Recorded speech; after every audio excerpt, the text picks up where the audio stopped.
Atención con el informe que nos trae Bruno Giacono. Prepárate para esto porque es desesperante cuando escuchas estos datos.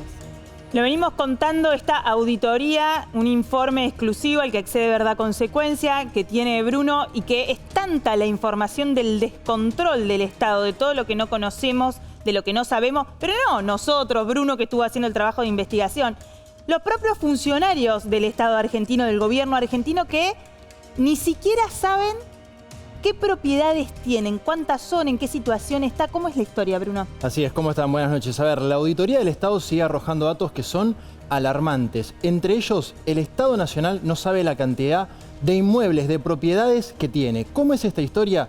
En la auditoría, cada uno de los ministerios y organismos tenía que informar cuántos inmuebles poseía.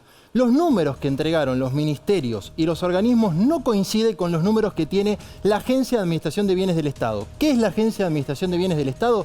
Es como la gran inmobiliaria del Estado, la que regula, la que controla la cantidad de inmuebles a nivel país. Y esa diferencia entre lo que entregaron y lo que tiene la ABE da un universo de 500 inmuebles sobre los cuales actualmente nadie sabe quién los ocupa. O sea, son 500 propiedades que quedan como una suerte de limbo. No es ni tuyo, ni mío, ni... Exacto, en un gris. No saben ni quién las ocupa. Supuestamente muele Cultura. Cultura tiene un montón de edificios por los museos, por ejemplo. Cultura tiene... Bueno, pero ahí hay una cantidad de direcciones que vos decís, ni sé. Déjenme darles ejemplos concretos para que todos los veamos. A ver, uno de estos ejemplos es el de Parques Nacionales. Ustedes van a ver cómo Parques Nacionales en la auditoría informó 80 inmuebles, pero según los registros de la Agencia de Administración de Bienes del Estado tiene 153. Es casi el doble. Esa es la diferencia de inmuebles sobre los que no se sabe absolutamente nada. Pero pará, eso seguramente está ocupado por alguien, digamos, a lo mejor es un alquiler que no está recibiendo el Estado, por ejemplo. O tal vez se hizo una cesión de uso hace años y actualmente no se sabe qué organismo quedó. Y aunque sea, ¿saben qué inmuebles son?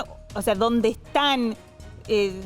No te quiero decir para qué se usa. No, claro. Me río porque la tercera historia te va a responder eso. En muchos casos saben, en muchos casos creen tener información, pero están equivocados y en otros casos directamente no tienen ningún dato. Segundo ejemplo que les quiero contar, el del RENAPER. Informó 3, pero la ABE dice que tiene 13. Y vamos a llegar a este último caso, que es el de la Cancillería, porque no es menor. La Cancillería, que es un caso muy particular. No le des más trabajo a Mondino, te pido, por favor, que está... A ver, sí, que tiene varios problemas. A ver, en la auditoría la Cancillería dijo tener en su catálogo de inmuebles 61 propiedades sobre las cuales no tiene escritura ni documentación alguna que avale la titularidad de ese ministerio sobre esos inmuebles. Son propiedades que años atrás la ABE le asignó, le entregó a la Cancillería porque supuestamente están vinculadas a organizaciones religiosas. Y justamente se los entregó porque ustedes saben, Cancillería es Ministerio de Relaciones Exteriores y Culto. Ahora bien, nosotros accedimos a ese listado de inmuebles y fuimos a ver uno de ellos, que está ubicado en la localidad de Quilmes. Sí. Yo quiero que vean esto, porque ahora exactamente, mira, ese documento que están viendo... No es ¿Esto qué es? ¿Una nota de 2002? ¿Por qué? Hace más de 20 años que la Cancillería le está pidiendo a la Agencia de Administración de Bienes del Estado que le desafecte estos inmuebles en cuestión. A ver, vamos inmuebles. O sea, la ABE, la Agencia de Bienes del Estado, tiene un registro de inmuebles que supuestamente son de Cancillería, que desde 2002 Cancillería le dice este y este no son míos. Correcto. La ABE le asignó hace más de 20 años a la Cancillería estos inmuebles con motivo de ser un ministerio relacionado al culto. Sí. Como estos inmuebles estaban siendo utilizados supuestamente por organizaciones religiosas, dijo, hago la cesión de uso a la Cancillería. Está bien, tiene sentido, ¿no? Sí. En ese marco tiene sentido. Hasta acá todo bien. Esa es la nota que estábamos mostrando recién, que desde 2002 la Cancillería le dice a la ABE, yo no tengo la escritura, no tengo la documentación de esto, necesito que me los desafectes. Bueno, Verdad Consecuencia accedió al listado total de esos 61 inmuebles y eligió uno, ubicado en la calle Madero 729, en la localidad de Quilmes. Nosotros fuimos hasta ahí, ahora van a ver las imágenes, esas imágenes que ya están viendo en pantalla, creyendo que nos íbamos a encontrar o con un inmueble ocupado por organizaciones religiosas o al menos con un inmueble del Estado Nacional. No. Para sorpresa, ese inmueble es un inmueble privado que pertenece a una compañía privada, a una empresa cuyo dueño es un hombre de apellido Zapag, con los cuales nosotros nos comunicamos. El hombre explicó cuándo compró este inmueble. Pero ¿cuál es el dato de esto? Es que la Cancillería hace más de 20 años que solicita que le quiten de su inventario este inmueble cuando es un inmueble privado, no público. Esto habla del estado de descontrol, de la falta de control en todas las áreas del Estado. Es una historia realmente insólita. No, es que, digamos, para sintetizarlo es como si vos fueras propietario de una cantidad de bienes de los cuales la mayoría no sabes si son tuyos porque no tenés la escritura, no sabes quién los está usando y no te pones ni siquiera al tanto de relevar eso para ir uno por uno, determinar quién lo usa. Porque definitivamente son propiedades, con lo cual si está alquilado y es del Estado Nacional, esa retribución la debería recibir el Estado, como estamos perdiendo plata, hay que pagar impuestos. Pero además es como una anomia total donde nadie sabe de quién es cada cosa. Bueno, acá en verdad consecuencia un granito de arena, Bruno, le resolvimos uno de los 61 inmuebles. Claro. Sí, así es. A ver, el último datito cortito es la AVE junto con la SIGEN y todos los ministerios van a hacer su propia auditoría para intentar determinar cuántos inmuebles fehacientemente tiene el Estado Nacional, porque hasta ahora no lo sabe. Muchas gracias, Bruno. Supuestamente esta información va a generar consecuencias, ¿no? También. Sí. Nelson, ¿cómo estás? De nuevo, es como una nueva bienvenida. No, mucho estar acá con ustedes, chicas. Nelson, hay toda una discusión sobre el Estado, ¿viste? Este gobierno vino a plantear la idea, en el fondo, que el Estado no sirve. La ineficiencia, a mostrar también la ineficiencia del Estado, ¿no? Ellos muestran la ineficiencia y a la vez creen que el Estado en sí no sirve. De hecho, en un momento Milei dijo que era una organización criminal. ¿Vos cuál crees que es la búsqueda, digamos, el tipo de Estado que quieren construir? Bueno, yo creo que no hay idea en el gobierno de lo que representa el Estado, ¿no? Y hay, no sé si es una confusión o esta idea del anarcocapitalismo de decir destruimos el Estado. Ningún país existe sin Estado, ¿no? Y forma parte de esto pendular de la Argentina, del kirchnerismo, ¿no? Con esta idea de que todo es el Estado, con el fracaso que generó, a esta idea de que el Estado no sirve. El Estado tiene un rol claro, importante, cuando lo cumple bien.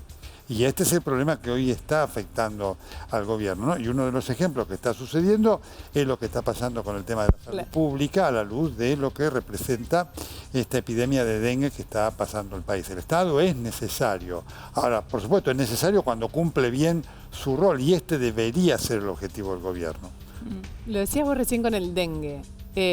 Recién veía en la pantalla, nosotros ponemos qué falló. Yo te pregunto, ¿quién falló para que estemos en esta situación desesperante con el dengue? ¿Era evitable esto con políticas de salud pública? Mira, hay una falta de política de Estado precisamente en esto, ¿no? Yo me acuerdo que en el 2020, alguna vez contigo lo hablamos, ¿no? Cuando aparecía el COVID, a mí me tocó ir a hacer una historia de dengue que ya estaba, y el ministro de Salud Pública, que en el momento, Inés González García, decía, a mí no me interesa el COVID. Me acuerdo clarísimo. ¿Te acordás? Me interesa el dengue. Bueno, no hicieron contra el COVID, vimos lo que pasó.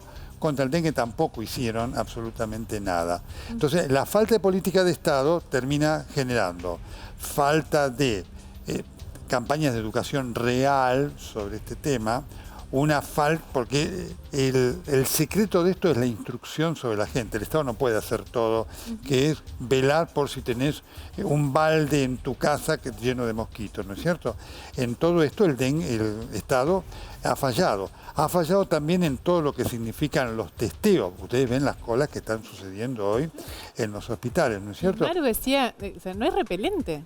Bueno, no hay repelente, ese es otro tema. Que no haya repelente, no es algo que desde el Estado... Obviamente, se debió haber dicho, bueno, no ¿cómo manejamos esto? No hay vacuna o es impagable. Totalmente. Porque digamos, el que puede pagar la vacuna es muy poca gente. Para la vacuna ya llegamos tarde. Bueno, sí, hay un... Para este momento epidemiológico. Hay un concepto muy importante que vos das que quiero decir, ¿no? Porque está esta idea de que, bueno, como llegamos tarde, no hay que vacunar este año. Claro. Hay que vacunar. Digamos, hay todo un tema técnico sobre la vacuna que no quiero traer acá porque no tiene ningún tipo de sentido. Pero lo cierto es que los especialistas que integran el Consejo Nacional de Inmunización se han expresado y dijeron hay que recomendar la vacunación en aquellas zonas de alta presencia de la epidemia, que es fundamentalmente el norte. Sí, que creo que se vacunó en el norte, ¿no? Totalmente. Y para las personas que, digamos, han sufrido una primera infección. Claro. Fíjate vos que el otro día hubo una reunión de salud pública, el ministro no ha hablado prácticamente sobre esto, y la información que bajó era que no hacía falta la vacuna, cuando lo que le pasa a la gente en su realidad es que el médico, cuando vos vas a tu médico y tuviste un caso de dengue, el médico te dice vacunate. Claro, y digamos, son 2 dosis, sale 70.000 pesos Por cada supuesto, una. es Son impagable. Casi 150.000 pesos, es impagable para la mayor parte. Totalmente. Entonces Nelson, acabas de introducir el ministro de Salud de la Nación, que me parece un dato, porque es cierto que en otro momento está ausente. Epidemiológico lo escucharíamos todos los días, estaría en las noticias permanentemente, y la verdad es que no sé si en casa saben quién es el ministro. Vos, Manu, tenés información sobre eso. De por qué no hay un perfil más alto del ministro en este momento. Digo, no solo para responder por esto de quién cumple, o sea, o cuál es la política pública sobre esto, sino también para llevar tranquilidad a la población e información, ¿no? Sí, claro, Maru Nelson, ¿qué tal? Buenas noches. A ver, Mario Russo es el ministro de Salud. Es efectivamente el ministro que menos conocemos del gobierno. Lo decía Nelson, prácticamente no se le conoce la voz. Muchos de los ministros del resto de las provincias le conocieron la voz, lo conocieron personalmente la cara esta semana. No se le conoce. Bueno, claro, exactamente. Si buscan en Mario Google las fotos, no hay fotos de él en el ejercicio de su función, salvo el lunes que hubo una reunión del CCK y fue la primera reunión vez que del Consejo Federal de Salud. Por cierto, en esa reunión, ahí lo vemos, a Mario Russo en imagen, le pidió a los ministros de todas las provincias mucha responsabilidad de parte de los gobiernos locales, las intendencias, porque ahí dicen que debería empezar a solucionarse el tema de, básicamente, evitar los mosquitos. Pero hay otro hombre muy fuerte del área de salud de este gobierno. Otro hombre que también se llama Mario, igual que Mario Russo, el ministro de Salud, al que no le conocemos la voz, y es Mario Lugones. Acuérdense de este nombre, muchos en el rubro, en los grandes participantes en la salud, hablan de él como el ministro sin cargo, el ministro en las sombras, Mario Lugones. Formalmente, o en realidad informalmente, Lugones es asesor de la jefatura de gabinete para temas de salud. O por lo menos así lo reconocen muchos de los propios integrantes de este gobierno. ¿Quién es Lugones? De todas maneras, Lugones no tiene cargo formal. Eso vale la pena aclararlo. Lo definen como colaborador externo, cuando uno le pregunta a la gente cercana a Pose. Es el presidente titular de la Fundación del Sanatorio Güemes. Hasta hace un rato, nada más, hasta hace poco, era el presidente de las entidades privadas, prestadores de salud. Por cierto, viene del mundo privado. Es un hombre que dicen conoce mucho el tema de salud. Ahí en la foto que vemos en pantalla es el señor de bigote que está detrás. Quien está al lado de él es Rodrigo Lugones, consultor político, su hijo, consultor político que hoy vive en Madrid, pero que es muy cercano, sin embargo, al gobierno. Cuentan también que tiene un vínculo hasta de amistad con Santiago Caputo, el asesor presidencial. Ahora, digo, ¿por qué lo nombramos? Hay 2 datos, ¿no? Uno es, él pertenece al sector privado, preside la Cámara, exactamente de qué área del sector privado de la salud. Es las entidades de prestadores de salud privadas. ¿Qué son los sanatorios, eso? Básicamente, sanatorios y prepagas.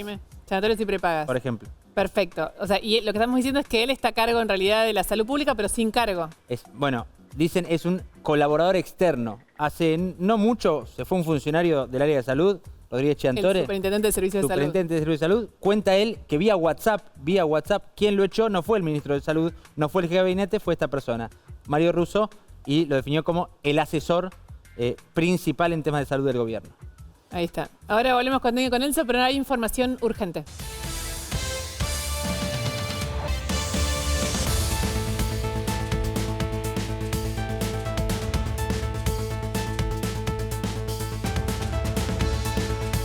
Todo el país recuerda el crimen del playero en Rosario, que abrió una de las crisis más grandes en la ciudad después de los crímenes de los colectiveros a manos de los narcos.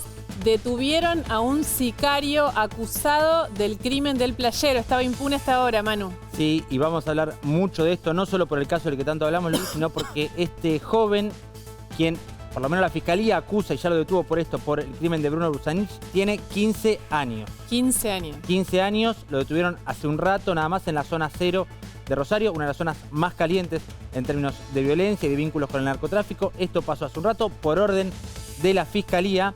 A cargo del caso es este joven de 15 años, el acusado principal y ahora detenido por el crimen de Bruno Busanich, el playero del que tanto hablamos de Rosario. Está nuestro colega Rodrigo Alegre para sumar información sobre esta detención que acabamos de conocer en Rosario. Rodrigo, buenas noches. Maru y Luciana te saludan. Maru, Lu, ¿cómo le va? Sí, el fiscal Patricio Salduti venía siguiendo la pista de la persona, lo tenía identificado hace un par de días atrás de quién era. Sabían que era menor, 15 años, no punible, la causa pasa directamente al juzgado de menores, que ya aceptó la competencia, recordemos que no punible, digamos, no hay ningún temperamento respecto de él, concretamente de prisión, nada por, en principio, haber matado a Bruno Busanich, el playero de la estación de servicio.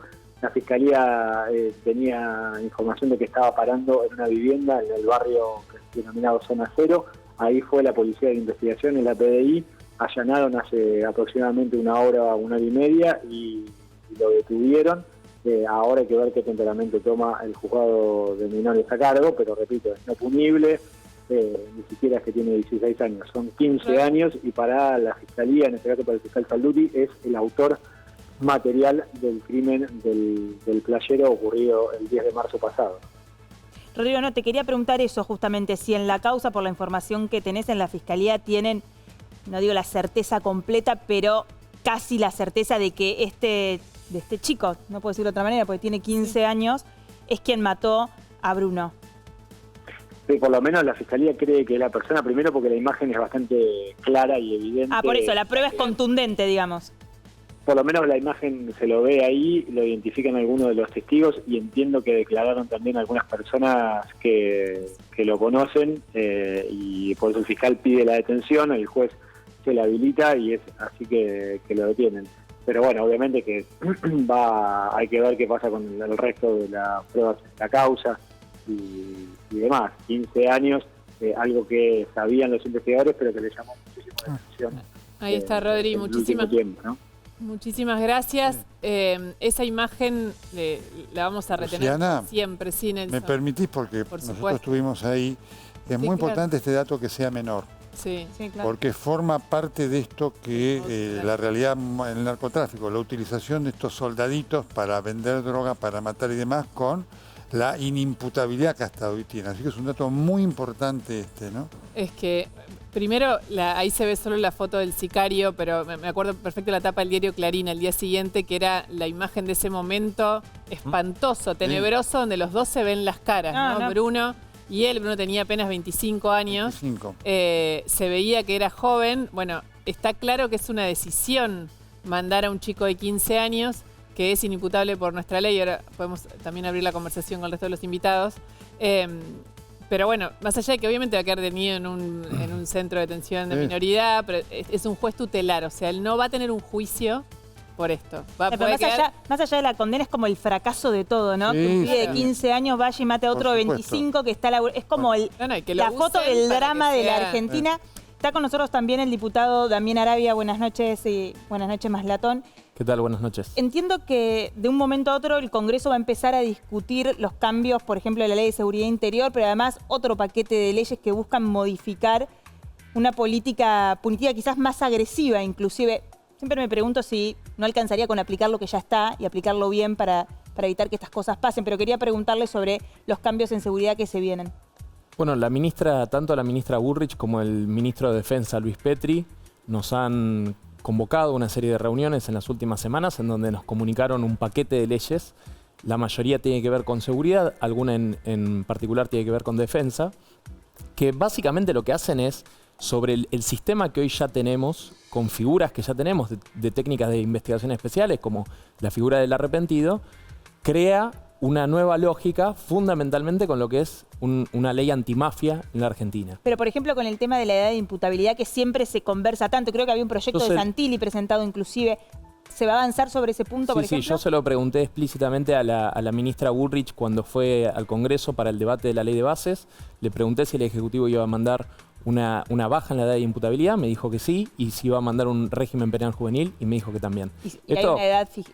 Sí, no, esto es fundamental, porque, a ver, la Argentina tiene una de las edades de imputabilidad más altas del mundo, pero por lejos en la región, pero además en diversos países del mundo. En general estamos hablando que son 12, 13 años, algunos tienen 14, algunos tienen 8 o hasta no tienen para delitos de esta gravedad. Y la Argentina quedó totalmente antigua con esta legislación. ¿Pero se sabe cuál es la edad que va a proponer el gobierno? No lo han comunicado, no han manifestado cuál sería la edad. En general se habla de 14 años. Ese suele ser el número que hay una base de consenso en la Argentina. Podría ser 13, podría ser 15, podría ser 14. En general se habla de esa edad. Nelson, ¿vos querés decir algo? Mira, acá hay dos cosas importantes junto con esto, ¿no? Que te lo da todo lo que vivimos en Rosario, que además vos la conocés también, es tu ciudad. Dos cosas, ¿no? Primero, obviamente, hoy el delito juvenil exige considerar esta situación de baja de la imputabilidad. Pero, digamos, si a todo lo que sea el accionar, ¿no? Digamos, persecutorio, no se lo acompaña de una política para ver cómo eso sale de esa pobreza extrema que hoy maneja el narcotráfico, todo va a fracasar. Porque además, digamos, todas estas cosas ya pasaron, por eso hay que ver ahora qué es lo que pasa, qué es lo que sucede y demás, ¿no? La persona que a mí me amenazó de muerte fue identificada, está libre. La justicia lo dejó libre, que es lo mismo que puede pasar con quien lo amenazó de María. Así que, ¿por qué lo dejó libre? Lo dejó libre porque no considera que es una amenaza y demás. El castigo son tareas comunitarias. Exacto. Y otra de las cosas que te dice la gente, para que veamos lo complejo de ahí, por eso digo, lo social y político es muy importante porque vos podés terminar con mucho, pero si la gente no tiene de qué vivir hay un problema. Para el accionar de las fuerzas federales es muy importante escuchar a la gente. Entonces, ¿qué te dice la gente? Mire, la gendarmería y demás, que no puede cubrir todo, iba al barrio zona 0. Los narcos saben eso y dicen, mira, hoy en vez de actuar en zona 0 vamos a actuar en zona X. Entonces se hacen allanamientos, no encuentran nadie. No, mira, acá no encontramos nadie. Perfecto. Que conocen el territorio perfectamente. No, vamos. Pero vos marcabas un tema que me parece importante también, que es la cuestión socioeconómica, que tiene que ver, está Carlos Maslatón con nosotros, que está bueno por ahí, Carlos, tener tu mirada, pero sumamos un dato que nos suma Rodrigo ¿Me Aligre. dejás, María Eugenia, para agregar un dato más? Hubo 3 maestras que vinieron a hablarnos. Y dicen, miren, no le podemos decir esto, no podemos salir al aire. En nuestros colegios hay administrativos que, junto con su sueldo, venden droga. Es que ¿Cómo? Para no, decirlo de nuevo. Sí, venden. Bueno, ¿ustedes se acuerdan que hubo 2 administrativos, Luciana, ¿no es cierto? Que pero vos lo que decís es que un laburante de una escuela termina en el colegio. Trabajo extra, será de la escuela o de cualquier otra. No, pero está bien este ejemplo que vos das concreto. O sea, termina el laburo de las planillas de la escuela de trabajo administrativo y sale y vende droga. Eso que dice Nelson es parte tal cual de todo el problema. Y después tenés ese otro problema que es el empleo para la violencia. En Rosario, el fenómeno que la distingue, no existe Pablo Escobar en Rosario. No hay un gran narco administrando los hilos verticalmente una gran organización, sino hay muchos, pero lo que hay es un empleo a un montón de jóvenes de la violencia. O sea, se emplean en la violencia, es una salida laboral. A lo que preguntábamos antes sobre qué elementos había, qué pruebas había contra el chico que acaban de detener de 15 años, que no tenemos la identidad todavía, hay un testigo presencial, no solo los videos, que lo identifica como por eso el autor. Es importante esto porque o sea, la Fiscalía evidentemente tiene información suficiente como para avanzar en la detención de este chico de 15 años, pero Carlos, buenas noches, gracias por sumarte. Vos tenés una mirada sobre la economía y la situación de la economía argentina, la situación política. Nelson marcaba esto recién, ¿no? De una realidad. También tengo una opinión sobre esto que acaban de hablar. Sí. Vamos a decir la realidad. El régimen legal argentino y en general occidental tiende a atacar la oferta de estupefacientes y es tolerante con el consumo. Puedo usar una frase que se usó hace 15 años con otra finalidad. Sin consumidores no hay narcotraficantes. Yo pregunto, en general, en el mundo libre, ¿qué vamos a hacer con esto? ¿Vamos a tolerar el consumo y dejar la oferta restringida? Es el deseo del narcotráfico. ¿Pero qué dice? ¿Que hay que penalizar todo o liberalizar todo? No, él dice que hay que Vos lo acabas de decir. A ver. O dejás todo libre o reventás todo. Para vos, Pero ¿qué vos decís hacer? que hay que penalizar el consumo. Que tiene que tener lo mismo. Yo no dije eso. Yo dije que la lógica indica, desde el punto de vista criminal, funcional y policial, que o prohibís fabricación, distribución y consumo o liberás todo. ¿Y vos qué crees que hay que hacer? Como ese régimen ahora favorece al narcotráfico, es el paraíso de los que venden droga, es esto. ¿Por qué? Porque se convierte en monopolio y en mafia, al ser una oferta única. Y el consumo es cancherísimo consumir droga, ¿no? No, bueno. Escúchame. Podría haber una política de prevención, digamos, sobre el consumo. Por favor, está bien. Escúchame, yo soy asistente a diversos festivales musicales. No, hace años que pongo la siguiente, me saco una foto y pongo todo drogado, yo argentino. Yo consumo cero y soy liberal en el consumo, por la duda te aclaro. Sí, por eso. Yo no reprimiría a nadie, Carlos, pero el mundo va a tener que solucionar cómo le va a llegar droga al que consume. Pero vos Así qué crees nomás. que el camino cuál es, el de penalizar todo o el de liberalizar todo. Técnicamente sí. Si vos, ¿cómo pienso yo? Sí. Todo libre, pero esto no lo puede hacer un país solo, porque Estados Unidos te va a Lo que pasa decir es que si no puede. liberás todo tenés que tener una política de prevención muy agresiva. Estoy pensando en el consumo de capaz que fentanilo en el que Estados tiene que dar Unidos. la por droga es el ejemplo. Estado, yo no lo sé, esto hay que decidirlo.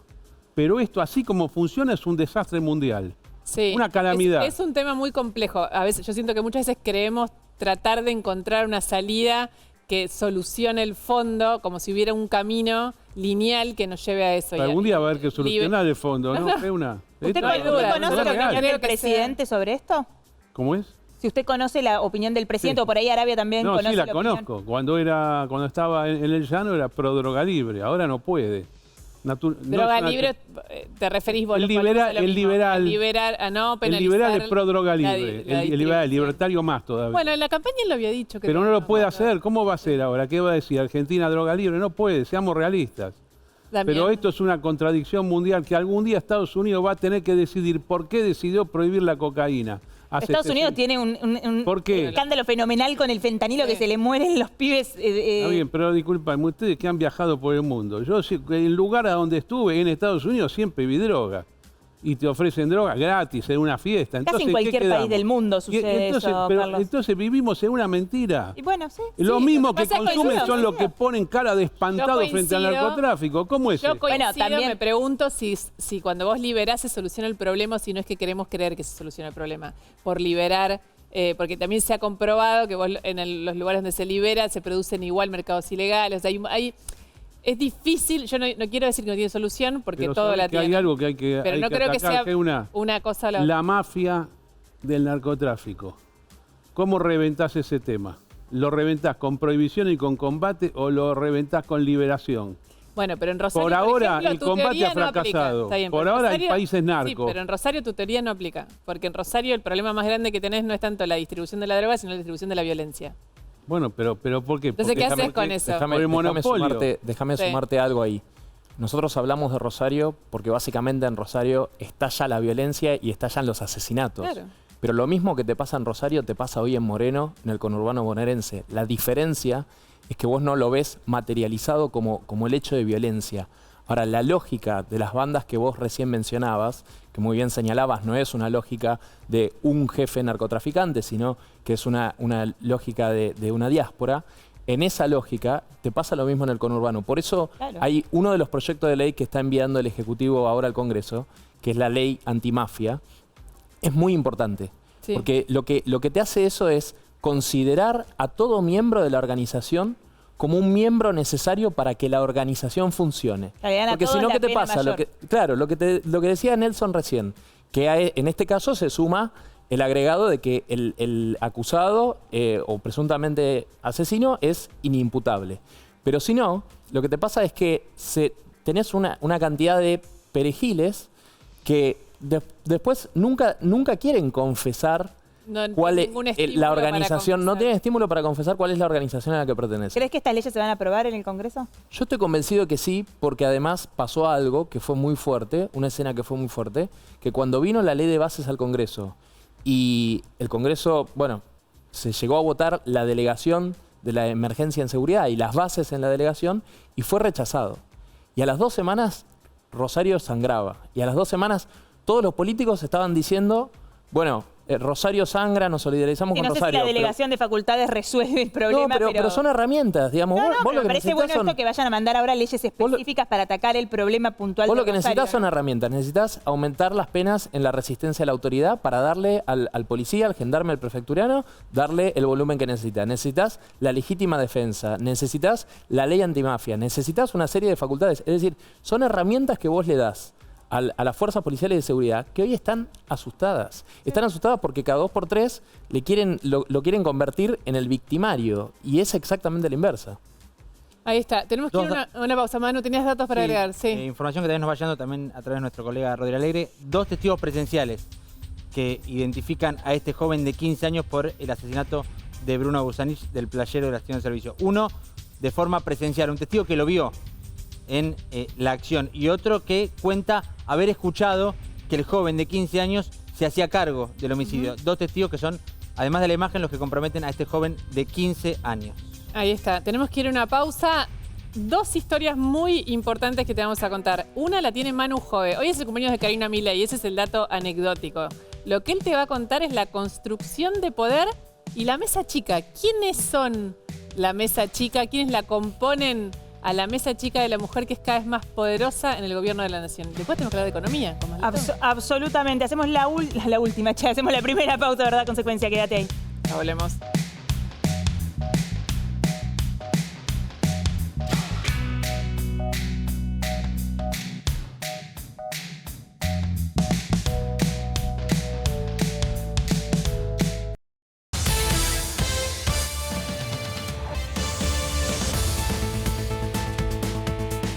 Volvemos con información urgente sobre Rosario. Detuvieron a un sicario acusado del asesinato del playero. Manu.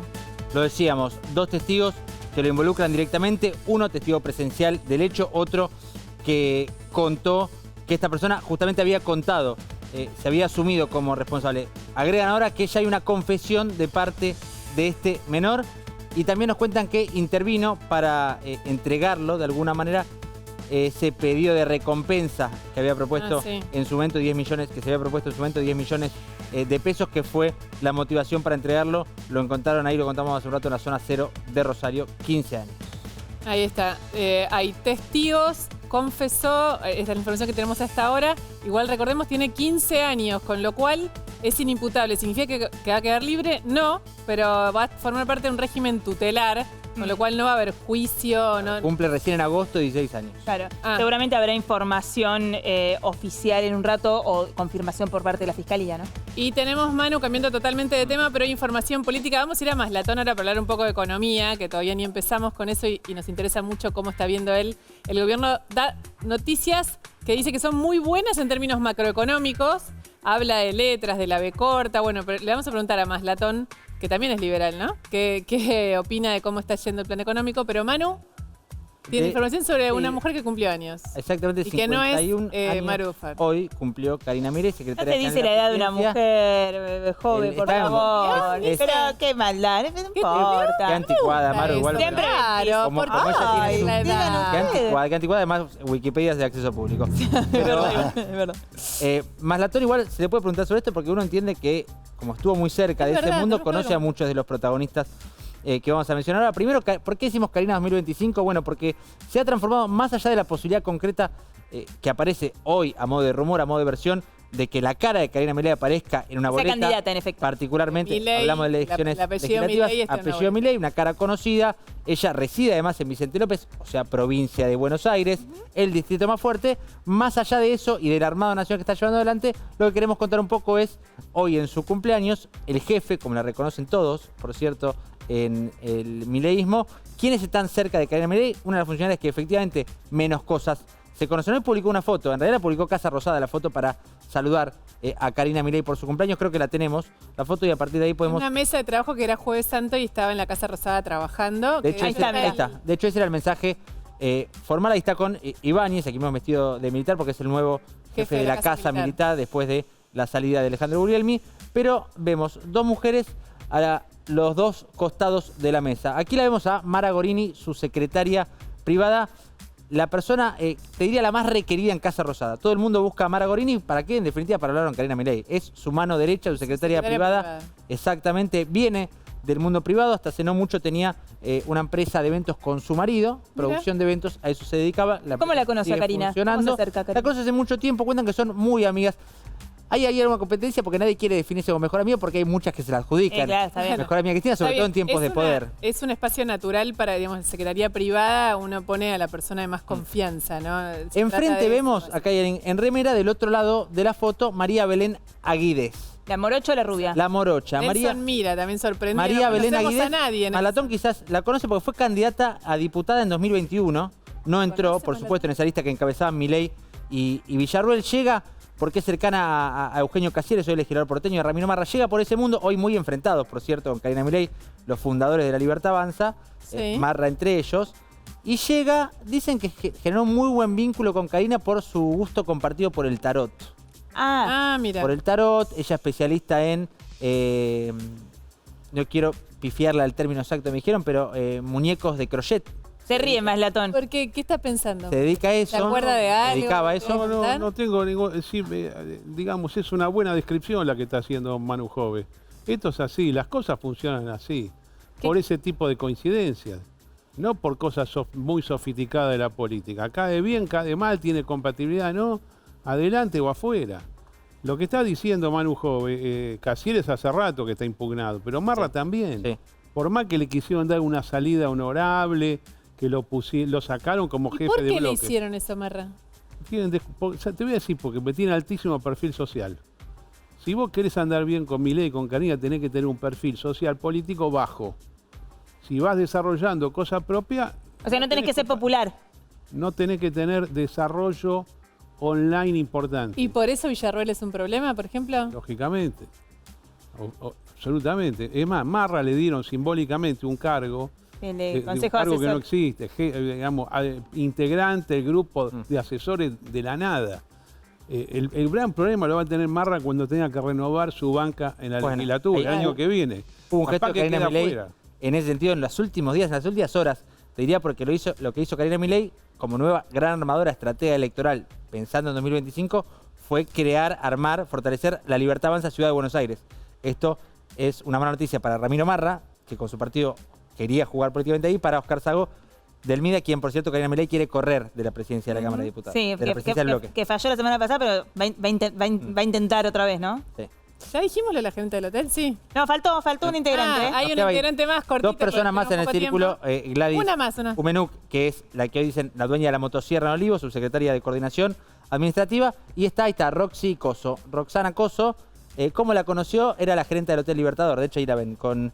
Del hotel, este es el hotel de Elstein, ¿no? Donde él se alojó durante mucho tiempo. El hotel donde hizo Cuando su ganó búnker la de elección. campaña y donde estuvo viendo incluso los primeros días siendo todavía ya presidente en funciones. Claro, No solamente un montón presidente estuvo. electo, sino presidente en Claro. funciones. Tejió muy buen vínculo Roxana Sí, Coso que también ahí. son razonables. Ahí está, lo dice ella. Mira, momento histórico en nuestro querido hotel. Ahí. Feliz de ser parte de este gran equipo. Ahora pasó. Ahí está. Acompaña permanentemente esta semana, por ejemplo, al Forcisos. Milei llegó acompañado de este grupo de personas, entre ellos estaba la Ahí gerente está. del Hotel Libertador. Gracias, Manu. Muy bien. Queremos hablar de economía, lo queremos hacer con Carlos Maslatón, tenemos que hacer un cortecito más. ¿Ya mismo? Bueno, No sé pero si... ya. ¿Y el pronóstico de Maslatón? ¿Vamos bien? ¿La vemos o no la vemos? Ay, dale, quédate Ya ahí. volvemos.